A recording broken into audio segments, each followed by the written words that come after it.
क्या तुम्हें कभी ऐसा लगा है जैसे सब कुछ ठीक है लेकिन फिर भी अंदर कुछ टूटा हुआ है? कोई हल्का सा भार जो हर पल सीने में चुभता है। तुम हंसते हो, बात करते हो, जिंदगी जीते हो, लेकिन अंदर एक खामोश चीख लगातार चलती रहती है। शायद तुमने हर तरीका आजमा लिया, मेडिटेशन की सलाहें, दिखावटी पॉजिटिविटी, या फिर ये मान लेना कि सब ठीक है, लेकिन फिर भी ये तकलीफ ऐसे चिपकी रहती है जैसे कोई परछाई जो हर अंधेरे में और गहरी हो जाती है। अब एक कड़वी सच्चाई सुनो, तुम्हारा सबसे बड़ा दर्द इस दुनिया ने नहीं दिया, वो तुम्हारे ही भीतर से निकलता है, उस हिस्से से जिसे तुमने सालों पहले दबा दिया था, जिसे नजरअंदाज किया, जिसे कमजोरी कहकर छोड़ दिया। कार्ल युंग ने कहा था, जो चीज तुम अपने अवचेतन में नहीं लाते वो तुम्हारा भाग्य बन जाती है। और यही तो तुम्हारे साथ हो रहा है। तुम सोचते हो तुम जिंदगी से भाग रहे हो, लेकिन असल में तुम खुद से भाग रहे हो। तुम डिस्ट्रैक्शंस में छिपते हो, फोन, रिलेशनशिप्स, काम, या बस एक मुस्कान के पीछे। लेकिन तुम जान चुके हो ना, ये चीजें अब काम नहीं करती, क्योंकि जो दर्द भीतर से उठता है उसे कोई बाहरी चीज चुप नहीं करा सकती। दर्द कोई दुश्मन नहीं है, वो तो बस तुम्हें तुम्हारा ही सच दिखाना चाहता है। तुमसे कहता है, अब भागना बंद करो और मेरी तरफ देखो। ये वीडियो कोई जल्दी बना हुआ सेल्फ हेल्प टुकड़ा नहीं है।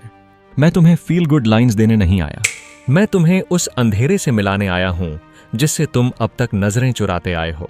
बस कुछ मिनट दो मुझे। अगर तुम तैयार हो तो मैं तुम्हें वो दरवाजा दिखा सकता हूं जिसके पार सिर्फ दर्द का अंत नहीं बल्कि एक नई शुरुआत है। और मैं वादा करता हूं, इस वीडियो के अंत तक तुम वही इंसान नहीं रहोगे। अगर ये सफर कुछ भी अंदर हिला दे तो चैनल सब्सक्राइब कर देना, क्योंकि अगली बार जब फिर खुद से टकराना हो मैं यहीं मिलूंगा, तैयार। दर्द तब शुरू होता है जब तुम खुद को खो देते हो। तुम सोचते हो कि तुम्हारी तकलीफ की वजह बाहर है, तुम्हारा बॉस, तुम्हारा पार्टनर, पैसे की कमी, समाज की उम्मीदें, और हाँ, ये सब चीजें भारी होती हैं। लेकिन सच्चाई ये है, ये दर्द बाहर नहीं, अंदर से उठ रहा है। तुम महसूस करते हो ना, वो अजीब सी घुटन, जब सब कुछ ठीक चल रहा होता है फिर भी अंदर से जैसे कुछ मर रहा हो। वो इसलिए नहीं क्योंकि दुनिया तुमसे कुछ चाहती है, वो इसलिए है क्योंकि तुमने खुद से मुंह मोड़ लिया है। प्रॉब्लम क्या है? तुम एक ऐसा किरदार निभा रहे हो जो कभी तुम्हारा था ही नहीं। कार्ल युंग ने कहा था, आत्मा की सबसे बड़ी त्रासदी है एक ऐसा जीवन जीना जो तुम्हारा नहीं है। और शायद तुम्हारी कहानी भी यहीं से शुरू होती है। बचपन से तुम्हें सिखाया गया कैसे दिखना है, कैसे बोलना है, क्या बनना है, क्या नहीं बनना। सबको खुश रखो, शिकायत मत करो। रोना कमजोरी है, गुस्सा गलत है। धीरे धीरे तुमने वो सब कुछ पहन लिया जो दुनिया ने तुम्हारे ऊपर डाला, और उतार दिया वो जो सच में तुम थे। तुमने हंसना सीखा जब तुम्हारा मन रोने का था। तुमने ठीक हूं कहना सीखा जब सब कुछ अंदर बिखरा पड़ा था। तुमने खुद को खो दिया सिर्फ इसलिए कि फिट इन हो सको। अब जो दर्द है ना, वो किसी इंसान ने नहीं दिया, वो उस पल से शुरू हुआ जब तुमने अपने सच से समझौता किया।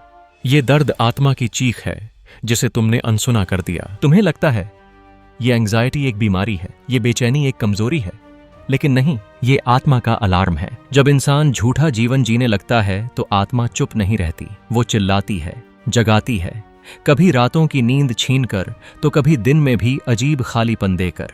और तुम उसे दवा से, ध्यान से, दिखावे से दबाने की कोशिश करते हो, लेकिन वो लौटकर फिर सामने खड़ी हो जाती है। तुम सोचते हो मुझे अकेलापन मार रहा है, नहीं, तुम्हें वो खालीपन मार रहा है जहां तुम खुद नहीं हो। ये दर्द सजा नहीं, रास्ता है, अगर तुम समझ सको।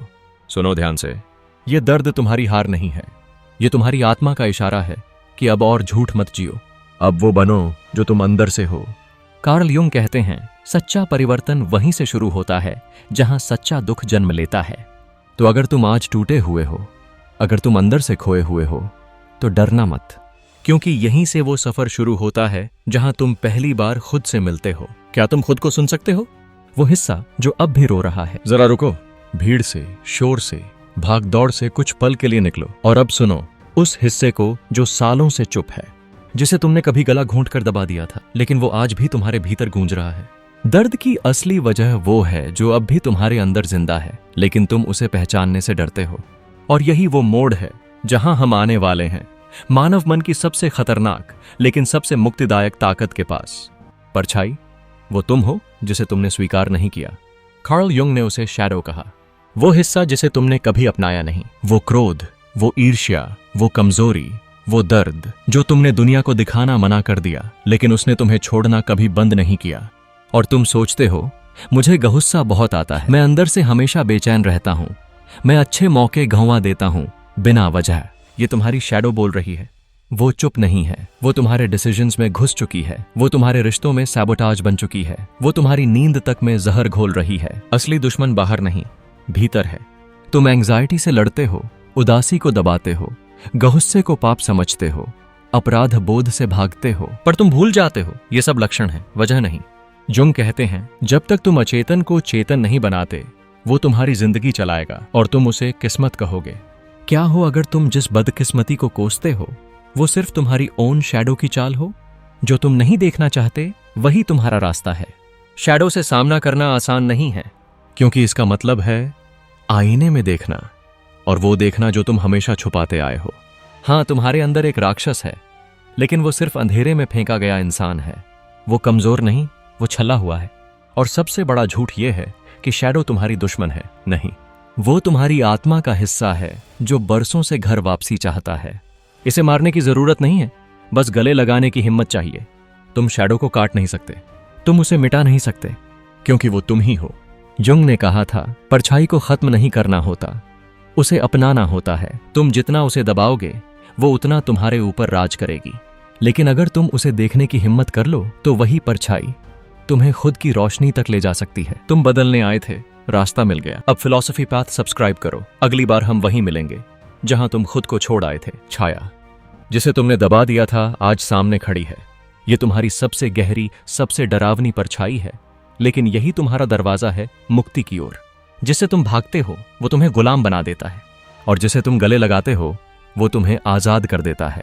अब सवाल ये नहीं कि तुमने शैडो को देख लिया, सवाल ये है कि अब तुम इसके साथ क्या करने वाले हो। यही है मोड़ जहां से रास्ता बदलता है, जहां शब्द कम पड़ जाते हैं और सिर्फ एक चीज काम करती है, कच्चा, नंगा, बिना मास्क वाला एक्शन। तुम यहां तक आए हो, अपनी खुद की टूटी हुई आत्मा से टकराए हो। अब वक्त है उस नरक में उतरने का जो तुमने खुद अपने अंदर बनाया है। हीलिंग समझ से नहीं आती, हीलिंग आती है टकराव से। और कार्ल युंग ने साफ कहा था, खुद को जानने की यात्रा हमेशा उस रास्ते से होकर जाती है जहां तुम्हारा दर्द रहता है। अब तुम्हें वो सुनना है जिसे तुमने सालों से अनसुना किया। वो पेट की मरोड़ जब तुम गलत इंसान के साथ होते हो, वो सीने की जकड़न जब तुम खुद को किसी जहरीली स्थिति में झोंक देते हो, वो थकान जो हर बार आती है जब तुम एक नकली मुस्कान पहनते हो। ये सब संकेत हैं। तुम्हारा अचेतन तुम्हें तोड़ नहीं रहा, तुम्हें बचा रहा है। शुरुआत छोटे कदमों से होती है। अपने सपनों को लिखो, अपने ट्रिगर्स पर नजर रखो, हर उस पैटर्न को पहचानो जो बार बार दोहराता है खुद को। हर बार जब तुम असंतुलन महसूस करते हो, समझ लो तुम्हारा अचेतन कुछ कह रहा है। सिंबल्स में, बॉडी लैंग्वेज में, साइलेंस में। तुम्हारा काम है फैसले में नहीं, जल्दबाजी में नहीं, बल्कि पूरी उपस्थिति में उसे समझना। और इसके लिए तुम्हें चाहिए एक दर्पण जो तुम्हें खुद का असली चेहरा दिखा सके। चाहे वो कोई थेरेपिस्ट हो या कोई ऐसा इंसान जो तुम्हारे अंधेरे को देख सके बिना डरे। तुम्हारा मन जो संकेत भेज रहा है वो महज भ्रम नहीं है। जंग ने कहा था, अचेतन कोई कचरे का ढेर नहीं, बल्कि एक जीवित चेतना है, एक जिंदा बुद्धि जो तुमसे बात कर रही है, जो चाहती है कि तुम सुनो, बिना नकाब, बिना बहाने, बिना भागे। क्या तुम दुख से छुटकारा चाहते हो? तो फिर भागना बंद करो, क्योंकि जब तक तुम दौड़ते रहोगे दुख पीछा नहीं छोड़ेगा। लेकिन जिस दिन तुम रुक गए और उसकी आंखों में देखा, वो बदलने लगेगा। वो एक दहशत नहीं, एक दरवाजा बन जाएगा। और ये वही दरवाजा है जिसे हम अगले हिस्से में खोलेंगे। दर्द की असली भूमिका क्या है, क्यों वो तब भी वापस आता है जब सब कुछ ठीक लग रहा होता है, और कैसे वो तुम्हारा सबसे बड़ा दुश्मन नहीं बल्कि सबसे वफादार साथी बन सकता है। तुम्हारी मुक्ति की यात्रा में तैयार हो, क्योंकि जंग ने कहा था, दुख कोई जीवन की गलती नहीं, वो एक कॉल है बदलाव का। जब भी दर्द होता है समझ लो कुछ टूटा है अंदर, कुछ ऐसा जिसे देखा नहीं गया, जिसे सुना नहीं गया, जिसे ठीक किया जाना बाकी है। हर दर्द एक संकेत है, हर पीड़ा एक गूढ़ कोड, और तुम्हारा काम है उसे पढ़ना, न कि उससे लड़ना। अब समय आ गया है कि तुम दर्द को दुश्मन मानना बंद करो और उसे एक शिक्षक, एक गाइड मानो जो तुम्हें वहां ले जाएगा जहां तुम असल में हो। सोचो उन लम्हों के बारे में जब जिंदगी ने तुम्हें अंदर से तोड़ दिया था। क्या वो बदलाव कभी आराम से हुए थे? शायद नहीं, क्योंकि आत्मा की संरचना हमेशा अराजकता में होती है। असली निर्माण हमेशा टूटने के बाद शुरू होता है। यहीं से असली परिवर्तन शुरू होता है, उस गहराई से जहां तुमने जाने से हमेशा मना किया। जंग ने कहा था, दुख को पूरी तरह महसूस करना होगा, तभी तुम उससे पार जा सकोगे। मत भागो, उसे जियो, उसे समझो, तभी वो तुम्हें आजाद करेगा। आओ इसे वास्तविकता में उतारें। सच ये है कि दुख तब तक टकराता रहेगा जब तक तुम खुद से झूठ बोलते रहोगे, और हर बार वही पैटर्न दोहराया जाएगा। वही लोग, वही घाव, वही खालीपन।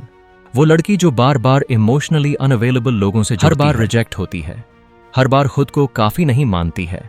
ये दर्द कोई दुर्घटना नहीं है, ये एक दर्पण है जो बार बार दिखाता है कि कहीं बचपन का एक जख्म अब भी रिस रहा है। और जब तक तुम उसे देखोगे नहीं, छुओगे नहीं, समझोगे नहीं, दर्द वापस आएगा हर बार, जैसे कोई भूला हुआ खत जो पढ़े जाने का इंतजार कर रहा है। जिस दिन तुम दर्द को प्रतीक की तरह देखने लगते हो, सब कुछ बदल जाता है।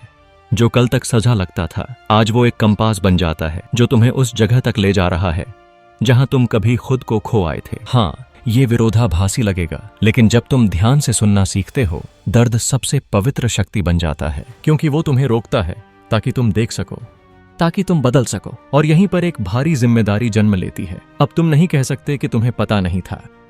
अब अगर तुम दर्द से भागते हो तो तुम खुद से भागते हो। अब अगर तुम उसे अनदेखा करते हो तो तुम खुद को ठुकरा रहे हो। लेकिन अगर तुम्हारे भीतर थोड़ी भी नम्रता है, अगर तुम्हारे भीतर थोड़ा भी साहस है उस दर्द को पूरे होश से सुनने का, तो वो तुम्हें उस जगह तक ले जाएगा जिसकी कल्पना भी नहीं की। एक ऐसी जगह जहां शांति है, क्योंकि अब तुम खुद से जुड़े हो, क्योंकि अब तुम पूरे हो। अगले हिस्से में हम इसी जगह की बात करेंगे जहां दर्द सिर्फ दर्द नहीं रहता, वो तुम्हारा हिस्सा बन जाता है। जब तुम विरोध करना बंद कर देते हो और उन टुकड़ों को अपनाना शुरू कर देते हो जिन्हें तुमने हमेशा नकारा, तो हीलिंग होता है। सच्चा हीलिंग दर्द की गैर मौजूदगी नहीं है, दर्द का रूपांतरण। वो क्षण आता है शांत, बिना किसी शोर के, जैसे हवा बदल रही हो और तुम पहली बार सांस ले पा रहे हो। तभी समझ आता है पूरे होने का मतलब क्या है। इसका मतलब है तुम अपने गुस्से को अपनाते हो, अपने डर को गले लगाते हो, अपनी उदासी, शर्म और टूटेपन को वैध मानते हो। तुम उस लड़ाई को रोक देते हो जो तुमने अपनी भावनाओं के खिलाफ शुरू की थी। अब तुम वो मुखौटा उतारते हो जो समाज के लिए, रिश्तों के लिए और खुद से भागने के लिए पहन रखा था। और जब ये होता है तो कोई चमत्कार नहीं होता, बस तुम असली लगने लगते हो, सच्चे लगने लगते हो, पूरे लगने लगते हो। और फिर तुम समझते हो कि तुम्हारा दर्द कभी भी तुम्हें परिभाषित करने के लिए नहीं था, वो तो बस रास्ता था, मंजिल नहीं। तुम पीछे देखते हो और समझते हो हर टूटना, हर गिरना, हर इमोशनल कोलैप्स किसी कारण से हुआ था। वो तुम्हें झूठ से अलग करने आया था ताकि तुम सच में उतर सको। और ये सच आरामदायक नहीं होता, ये भेद्यता मांगता है, ये उपस्थिति मांगता है, क्योंकि अब तुम अपनी छाया को जानते हो। अब तुम अपने दर्द से डरते नहीं, अब तुम ऑटो पायलट पे नहीं जी सकते। अब तुम साफ साफ देख सकते हो कौन तुम्हें ऊपर उठा रहा है और कौन तुम्हें धीरे धीरे तोड़ रहा है। अब तुम वो सब सहना बंद कर दोगे जो कभी सिर्फ इसीलिए सहा कि टकराव से बच सको। अब तुम न कह पाओगे बिना अपराध बोध के, अब तुम खुद से हाँ कह पाओगे पहली बार। और यही ट्रांसफॉर्मेशन बिल्कुल शांत होता है, कोई शोर नहीं करता, लेकिन जड़ से सब कुछ बदल देता है। ये किसी नए इंसान बनने की बात नहीं, ये बस उस धोखे को खत्म करने की बात है जो तुमने अपने असली स्वरूप के साथ किया था। और यहीं पर तुम एक और सच से टकराते हो जो शायद किसी ने तुम्हें कभी नहीं सिखाया। तुम्हें प्यार के काबिल होने के लिए ठीक होने की जरूरत नहीं, तुम्हें बस उस इल्यूजन को छोड़ना है कि तुम अधूरे हो, क्योंकि शांति बाहर नहीं थी, वो हमेशा से भीतर थी, बस तुमने कभी वहां देखा नहीं। लेकिन अब सावधान हो जाओ, क्योंकि यहीं पर ज्यादातर लोग रुक जाते हैं, सेटल कर लेते हैं, उस पुराने दर्द में ही कंफर्ट ढूंढ लेते हैं। लेकिन तुम वहां रुकने के लिए नहीं बने थे, तुम्हें पूरा होना है असली रूप में। दर्द बीत चुका है, पैटर्न बदल गए हैं, जीवन बहने लगता है और फिर वहां रुकने का प्रलोभन पैदा होता है। लेकिन एक और कदम है, एक ऐसा कदम जिसे जंग ने आवश्यक माना, क्योंकि व्यक्तिगत उपचार तब तक पूरा नहीं होता जब तक यह योगदान में परिवर्तित न हो जाए। अपने अंधेरे को पार करने के बाद आप अपने प्रकाश के साथ क्या करते हैं? अब जब आप जाग चुके हैं तो आप कैसे जीते हैं? यही हम अंतिम भाग में खोजेंगे, अलग तरीके से जीने का सचेत विकल्प, न केवल जीवित रहने के लिए बल्कि उद्देश्य के साथ, जागरूकता के साथ, जिम्मेदारी के साथ अस्तित्व में रहने के लिए। क्योंकि अब जब आपका पुनर्जन्म हुआ है, जीवन आपसे और अधिक की मांग करता है। अब आप जानते हैं, अब आप और नाटक नहीं कर सकते कि आप नहीं समझते। आपने हर शब्द सुना है, हर सच्चाई को एक ब्लेड की तरह गहराई से महसूस किया है, और फिर भी आप रुके रहे, जो आपको पहले से ही उन कुछ लोगों में से एक बनाता है जब सच्चाई सबसे ज्यादा दुख देने लगती है तो ज्यादातर लोग भाग जाते हैं, सोते रहना चुनते हैं। आपने नहीं किया, आप रुके रहे। और इस वजह से अब आपके सामने एक विकल्प है। हर चीज और हर किसी से भरने के लिए उपजाऊ मौन बन सकता है। और जो आघात आपको चिह्नित करते हैं, उन्हें जेल होने की जरूरत नहीं है। वे आपकी सबसे बड़ी मुक्ति के शुरुआती बिंदु बन सकते हैं। लेकिन कुछ महत्वपूर्ण बात समझें। जो जागरूकता आपने यहां जागृत की है, वह एक कीमत के साथ आती है। क्योंकि एक बार जब आप देख लेते हैं तो आप अब और अनदेखा नहीं कर सकते। अज्ञानता अब एक आरामदायक विकल्प नहीं है। आपको दूसरे स्तर पर जीने के लिए बुलाया गया है। और इस नए स्तर पर जीने के लिए जिम्मेदारी की आवश्यकता है। इसके लिए आवश्यक है कि अब आप खुद को धोखा न दें। आप अपने लायक से कम कुछ भी स्वीकार न करें। आप बहानों या पुराने डर के पीछे न छुपें। आपको 100% तैयार होने की आवश्यकता नहीं है। कोई भी नहीं होता। आपको जो चाहिए वो है हर दिन सचेत रूप से जीने का निर्णय, खुद को दृढ़ता से देखना, करुणा के साथ, सच्चाई के साथ, और सबसे महत्वपूर्ण, कार्य करना। क्योंकि कार्रवाई के बिना ज्ञान आत्मधोखे का एक और रूप है। कार्ल जंग ने कहा था, व्यक्तित्वपूर्ण बनने की यह प्रक्रिया एक जीवन भर की यात्रा है। और आज शायद उस यात्रा पर आपका पहला वास्तविक कदम था। अब आपसे एक सवाल है, इस वीडियो का क्या मतलब था जिसने आपको सबसे ज्यादा प्रभावित किया? कौन सी सच्चाई ने आपको अंदर तक हिला दिया? नीचे कमेंट करें, जैसे कि यह आपके लिए एक प्रतिबद्धता हो। जब आप इसे शब्दों में व्यक्त करते हैं तो आप उसे एंकर कर देते हैं। और कौन जानता है, आपका अनुभव किसी और को भी मदद कर सकता है जो इस समय इससे गुजर रहा है। और अगर इस वीडियो ने आपको छुआ है, आपको हिला दिया है, आपको जगा दिया है, तो यहां मत रुकिए। अगला वीडियो भी उतना ही महत्वपूर्ण है जितना कि यह जारी है जो हमने यहां शुरू किया था। मैं आपको वहां देखूंगा। अगर बात लगी, सब्सक्राइब कर लो फिलॉसफी पैथ। मैं हर बार यहीं रहूंगा जब तुम खुद से लड़ोगे।